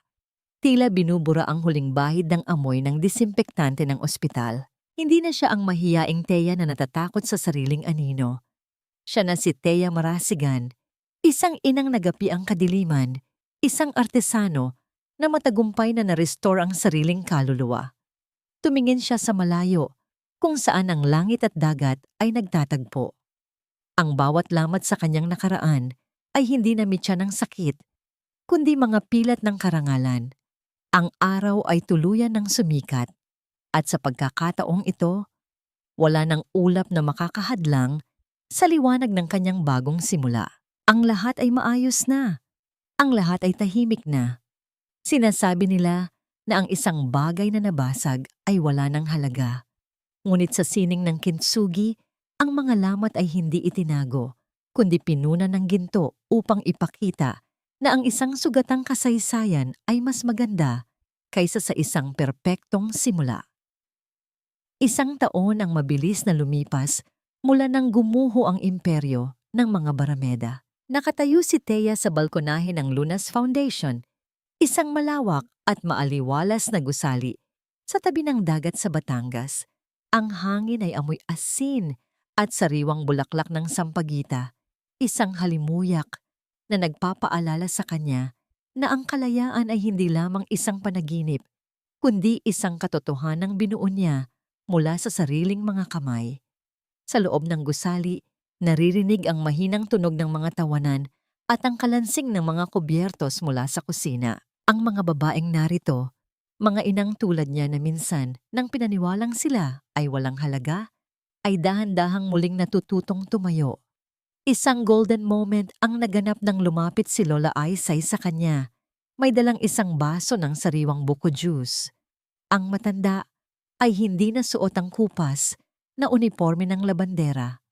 Ngayon, siya na ang tumatayong lola ng pundasyon, ang nagbibigay ng payo at kalinga sa mga bagong dating. "Thea, iha, may dumating na liham mula sa abogado," bulong ni Lola Isay. Ang boses ay puno ng kapayapaan. Pinuksan ni Thea ang liham mula kay si Attorney De Leon. Ito ay ulat tungkol sa kalagayan ni Caspian at Doña Solen sa loob ng piitan at pasilidad. Ayon sa balita, si Caspian ay tuluyan ng nanahimik, habang si Solen naman ay hindi na nakakakilala ng sinuman. Maraming nagtatanong kay Thea, "Pinatawad mo na ba sila?" Huminga ng malalim si Thea habang nakatingin sa malawak na asul na karagatan. Ang pagpapatawad para sa kanya ay hindi nangangahulugang kinalimutan niya ang bawat turok ng karayom at ang bawat luhang pumatak sa malamig na semento ng ospital. Ang pagpapatawad ay ang desisyong bitawan ang kadenang nagtatali sa kanya sa puot ng nakaraan. Pinatawad niya ang sarili sa kanyang pagiging marupok noon at hinayaan niyang ang batas ng tao at ng langit ang humawak sa mga nanakit sa kanya. Ang kapayapaan, Lola, ay hindi ang kawalan ng bagyo. Ito ang katahimikan sa gitna ng puso sa kabila ng lahat ng pinagdaanan. Bulong ni Thea. Mula sa malayo, narinig niya ang masayang sigaw ni Lunas. "Mommy, look! I restored the old boat!" Tumakbo ang bata patungo sa kanya. May dalang isang maliit na bangkang kahoy na dati ay sira-sira na ngayon ay makulay at maayos na dahil sa tulong ng mga guro sa sining ng pundasyon. Niyakap ni Thea ang kanyang anak, ang kanyang kaisa-isang kayamanan, na kailanman ay hindi na muling mananakaw ng sinuman. Ang aral na nais iwan ni Thea sa mundong ito ay simple ngunit makapangyarihan. Ang manipulasyon at gaslighting ay tila isang anino na pilit kang nilalamon, ngunit hindi nito kayang patayin ang liwanag ng katotohanang nakatanim sa iyong kaluluwa. Ang bawat babae ay may sining sa loob niya, isang sining ng pagtitiis, ng pagbangon, at ng muling pagbuo sa sarili. Nabalik ang diwa ni Thea nang marinig niya ang tunog ng bell, hudyat ng hapon na pagpupulong ng mga kababaihan sa pundasyon.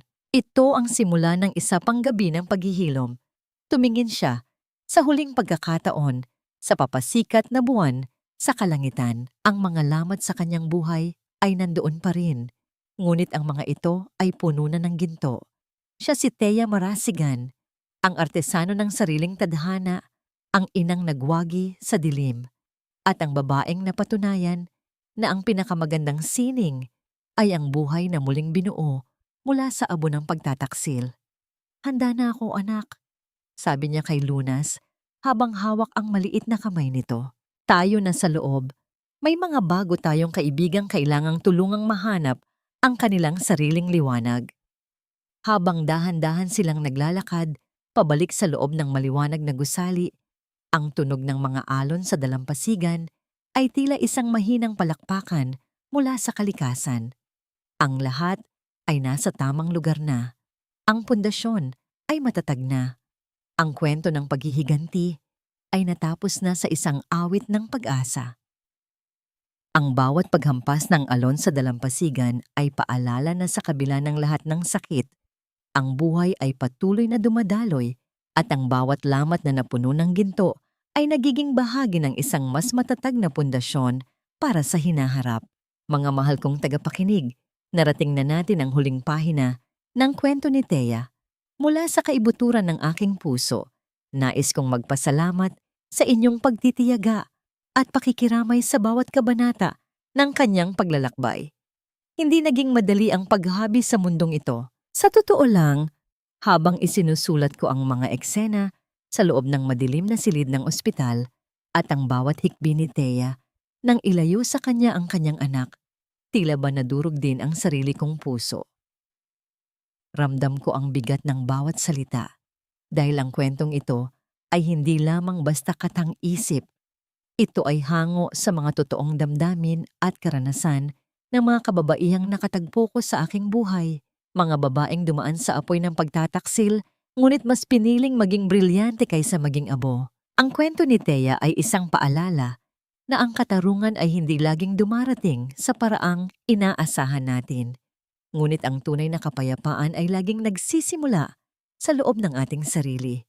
Ito ay isang awit tungkol sa paghilom, sa hindi matitinag na pag-asa, at sa dakilang lakas ng pag-ibig ng isang ina. Tulad ng isang maliit na buto na pilit sumisibol sa gitna ng matigas na semento, ang ating dangal at katinuan ay laging makakahanap ng daan patungo sa liwanag, gaano man kalupit ang mundong nakapaligid sa atin.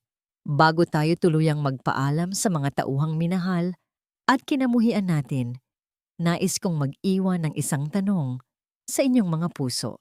Kung ikaw ang nasa kalagayan ni Thea, kaya mo rin bang gawin ang matapang na hakbang ng pagpapatawad sa mga taong kumuha ng lahat sa iyo? Naniniwala ba kayo na sapat na ang naging parusa para kina Caspian at Solen? O may mga sugat bang sadyang hindi na kayang hilumin ng panahon? Sana ay naging makabuluhan ang ating pagsasama sa kwentong ito. Kung ang kwento ni Thea ay nag-iwan ng bakas sa inyong damdamin, huwag sanang kalimutang i-like, i-share at bumabay-bombing at mag-iwan ng inyong mga saloobin sa aming comment section. Ang inyong mga tinig at suporta ang nagbibigay buhay sa aming sining. Hanggang sa muli nating pagtatagpo sa susunod na paglalakbay ng puso at kaluluwa. Maraming salamat at naway laging magsilbing gabay ang liwanag ng pag-asa sa bawat hakbang ng inyong buhay.